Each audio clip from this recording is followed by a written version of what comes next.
Jean-Baptiste, ou plus exactement Jean le Baptiste, qui baptise avec de l'eau, en attendant celui qui baptisera dans l'Esprit Saint et le feu, selon l'évangile de Luc 3,16, est une grande et belle figure du Nouveau Testament, mais aussi une des plus complexes et mystérieuses si l'on s'en tient à l'histoire, à la légende, à son rôle de précurseur et de père de la révélation. De l'enfant jouant avec Jésus, peint avec douceur par Murillo, un agneau à leurs pieds, symbole de l'agneau de Dieu que Jean-Baptiste assimile à Jésus. Voici l'agneau de Dieu qui enlève le péché du monde, Jean 1, 29. Au précurseur réfugié au désert, vêtu de peau de bête et montrant la voix divine de son doigt levé, imaginé par Léonard de Vinci, en passant par l'ermite décharné sculpté par Donatello, pendant de son émouvante Marie-Madeleine ermite. Tout contribue à faire de Jean-Baptiste une figure proto-messianique qui atteindra le sublime dans l'effacement. Jean-Baptiste sort de l'histoire sans doute entre 28 et 32 sous le règne d'Hérode Antipas. Excédé par ses critiques contre sa femme Hérodiade, celui-ci le fait arrêter et décapiter à la demande de la fille d'Hérodiade, Salomé, et fait servir sa tête sur un plateau à son épouse. Autre champ iconographique prospère de la représentation de Jean-Baptiste. Mais de sa naissance on sait peu de choses. Fils du prêtre Zacharie et d'Élisabeth, donc Luc dit qu'elle était parente de Marie, mère de Jésus. Sa naissance, comme celle de Jésus, est annoncée à Zacharie par l'ange Gabriel, qui évoque le fait que Jean sera rempli de l'Esprit Saint et aura la puissance d'Élie. Luc 1, 5, 25.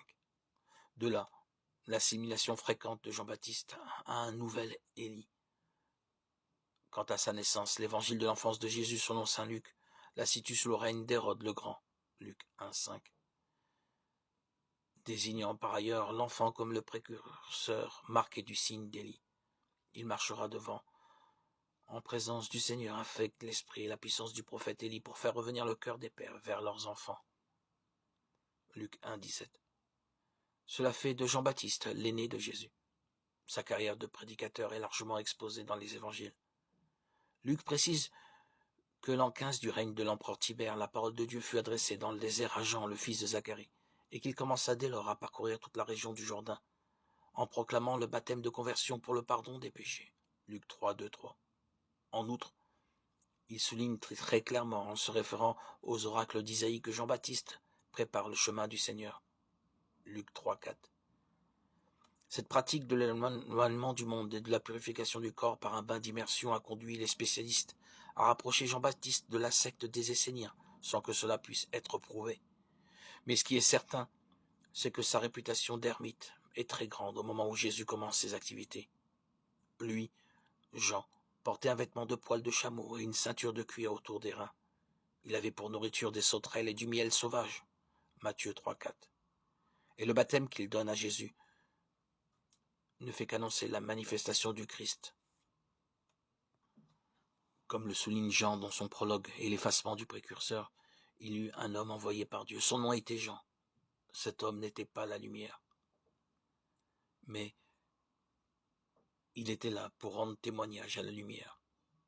Jean 1, 6, 8.